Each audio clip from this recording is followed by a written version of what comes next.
రాష్ట్ర విభజన తర్వాత కూడా ఆంధ్ర రాష్ట్రంలో కాంగ్రెస్ కనుమరుగైన పరిస్థితి నెలకొంది. 2014 అదేవిధంగా 2019లో కనీసం అభ్యర్థులు కూడా దొరకకుండా ఒక్క సీటు కూడా గెలవని పరిస్థితి అవుతుంది. కానీ 2024కు తమ ప్రణాళిక అయితే సిద్ధం చేస్తున్నారు.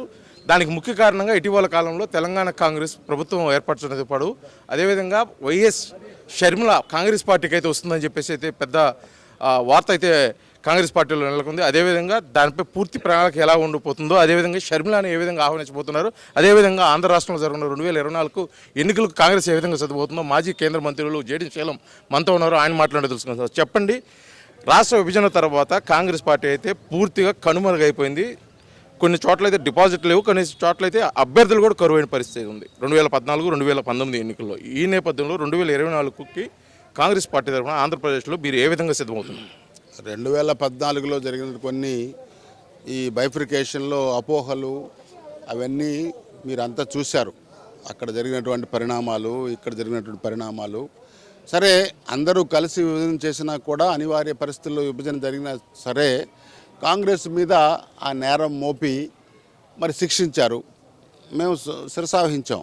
2019లో కూడా శిక్షించారు, శిరసావహించాం.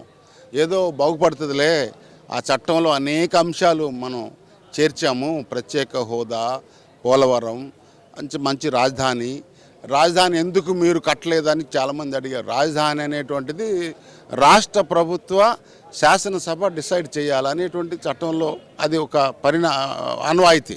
కాబట్టి ఇవన్నీ అవుతాయిలే అని చెప్పి చాలా అంశాలు చేర్చాం. కానీ ఈ 9.5 సంవత్సరాల్లో కేంద్రంలో ఉన్న బీజేపీ కానీ రాష్ట్రంలో ఉన్నటువంటి ప్రాంతీయ పార్టీలు కానీ అమలు చేయలేకపోయినాయి. బీజేపీని ప్రధానంగా మేము వారు చేసినటువంటి ఆ కక్షపూరితమైనటువంటి చర్యల వల్ల ఇక్కడ రాష్ట్ర ప్రభుత్వాలు వారు ఏం చెబితే అది సరేనంటం వల్ల ఈ పరిస్థితి వచ్చింది. కాబట్టి బీజేపీ అది ఒకటే కాదు, ఇక్కడ మొన్న ఒక వారం రోజుల క్రితం మేము కాంగ్రెస్ పార్టీలో మీటింగ్ పెట్టుకుంటే చాలామంది ప్రజాస్వామ్యవాదులు కానివ్వండి, ప్రజా సంఘాలు కానివ్వండి, క్రైస్తవ సంఘాలు, మైనార్టీ సంఘాలు, దళిత సంఘాలు రాజ్యాంగం అస్తిత్వం కోల్పోయే పరిస్థితిలో ఉన్నాం, రాజ్యాంగాన్ని మార్చేస్తారేమో, అనేకమైనటువంటి ఇబ్బందులు పడుతున్నాము, పేదలకు అన్యాయం జరుగుతూ ఉంది, ఇన్కమ్ లెవెల్స్ బాగా అంతరాయాలు వచ్చాయి, ఇబ్బంది పడుతున్నాం, కాంగ్రెస్ పార్టీ రావాలి అని చెప్పి మాకు కొంత ఊపిరిచ్చారు. మేము కూడా ప్రజల నాడి చూసాం. కేంద్రంలో కాంగ్రెస్ రావాలని గత 6 నెలలుగా అందరూ అంటున్నారు. ఇప్పుడు అందరూ కూడా రాష్ట్రంలో కూడా వీళ్ళు చేసిందేంటి, వీళ్ళు చేసిన నిర్వాహకం ఏంటి? 2014 రాష్ట్ర విభజన తర్వాత కూడా కొంతకాలం అయితే కాంగ్రెస్ పార్టీ అధికారంలో ఉంది. 2 ముఖ్యమంత్రులు రోసే గారు అదేవిధంగా కిరణ్ కుమార్ ముఖ్యమంత్రులు చేశారు. బైఫర్కేషన్ అయితే సరిగ్గా జరగకపోవడం వల్లే రాష్ట్రం అధోగతి పాలైందని చెప్పేసి ఒక ఎజెండాగా కూడా కొన్ని ప్రధాన పార్టీలు అయితే ప్రచారంలో ఉన్నాయి. అదేవిధంగా కూడా ఇక్కడ రాష్ట్రంలో 2 ప్రధాన పార్టీలు అయితే ఇప్పటికే స్థిరపడిపోయినాయి. కాంగ్రెస్ను అయితే మర్చిపోయే పరిస్థితిలో ఉంది. ఇటువంటి పరిస్థితుల్లో ప్రత్యేకించి కాంగ్రెస్ పార్టీ ఏం చేయబోతుంది? గతంలో అది 6 నెలల నుండి కాంగ్రెస్ రావాలి, మార్పు రావాలని కోరుకుంటున్నారు. తెలంగాణ, కర్ణాటక ఎన్నికలు చూసి కాంగ్రెస్ కూడా ఇక్కడ వస్తుంది అనేటువంటి, ఎందుకంటే బీజేపీ వారిది వేషధారణ, అబద్ధ ప్రచారం, అసత్య ప్రచారం, తర్వాత డెవలప్మెంట్ లేకుండా కేవలం కొన్ని సంఘటనలు, సన్నివేశాలు, ఇన్సిడెంట్లు చూపించి ఈవెంట్ మేనేజ్మెంట్ చేయడం వల్ల ఆంధ్రప్రదేశ్ ప్రజలు కోపంతో ఉన్నారు. కాంగ్రెస్ కావాలని కోరుకుంటున్నారు. వారి దగ్గరికి మేము వెళ్తున్నాం, కాంగ్రెస్ను సపోర్ట్ చేయండి అంటున్నాం. కొత్త వారు కూడా చేరబోతున్నారు. అందరూ కూడా కలిసి కాంగ్రెస్కు మళ్ళీ పూర్వవైభవం తెచ్చేటువంటి ప్రయత్నం చేస్తాం. అదేవిధంగా మేడం చెప్పండి మేడం, షర్మిల అయితే వైఎస్ రాజశేఖర రెడ్డి కూతురు, మీకు ప్రియ నాయకురాలు, అదే నాయకుడు రాజశేఖర రెడ్డి గారు వాళ్ళ కుమార్తె అయితే మళ్ళీ కాంగ్రెస్ కండువా కప్పుకున్నారు త్వరలో అని చెప్పేసి కూడా కొద్దిగా అధికారికంగా అయితే ప్రకటించింది. ఈ నేపథ్యంలో మీరు ఏ విధంగా ఆహ్వానిస్తారు? అదేవిధంగా ఇప్పటికే అతను అన్న జగన్మోహన్ రెడ్డి వైఎస్ఆర్సీపీ ప్రధాన పార్టీగా అదేవిధంగా ప్రభుత్వాన్ని స్థాపించి ముఖ్యమంత్రి హోదాలో అయితే సేవలు అందిస్తూ ఉన్నాడు. ఇటు టీడీపీ కూడా ముఖ్యంగా గట్టి పార్టీగా ఉంది. ఈ నేపథ్యంలో వైఎస్ షర్మిలను మీరు ఏ విధంగా ఆహ్వానిస్తారు? అసలు మీ ప్రణాళికలు ఎలా ఉండబోతున్నాయి?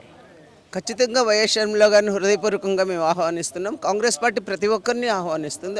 అది కాకుండా రాజశేఖర రెడ్డి గారి బిడ్డ ఆవిడ మా పార్టీలోకి రావడం అంటే చాలా గొప్ప విషయం.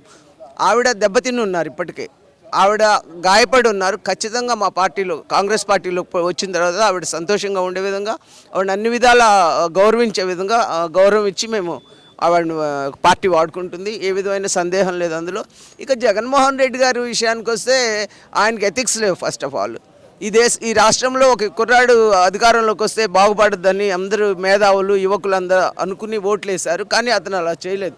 ఈ రాష్ట్రాన్ని సంపూర్ణంగా దోచుకొని అక్కని అమ్మని కూడా బయటికి నెట్టేసి చివరికి వాళ్ళని చంపడానికి కూడా ప్రయత్నం చేసే పరిస్థితిలో జగన్మోహన్ రెడ్డి గారు ఉన్నారు కనుక వాళ్ళు కొంత భయానికి కూడా లోనవుతూ ఉన్నారు. కాంగ్రెస్ పార్టీ వారికి పూర్తి రక్షణ ఇస్తుంది. కాంగ్రెస్ పార్టీ వారిని కాపాడుకోవడంలో ఏ విధమైన లోటు చేయదని మేము చెప్తున్నాం. మొత్తానికైతే కాంగ్రెస్ పార్టీ మరలా పూర్వ వైభవం అయితే ఆంధ్రప్రదేశ్లో వస్తుంది. గతంలో జరిగిన అనుభవాల దృష్ట్యా వైఎస్ రాజశేఖర రెడ్డి కుమార్తె వైఎస్ షర్మిలను కూడా పార్టీలోకి ఆహ్వానిస్తాం. అదేవిధంగా నూతన ప్రణాళికతో కూడా ప్రభుత్వంలోకి వచ్చేదానికోసం కూడా కాంగ్రెస్ పార్టీ 2024కు సిద్ధమవుతుందని చెప్పేసి కూడా ఇక్కడ నాయకులు అయితే తెలియజేస్తున్నారు. వీడియో జర్నలిస్ట్ లక్ష్మణ్తో శ్రీనివాస్, RTV, ప్రకాశం జిల్లా, ఒంగోలు నుంచి.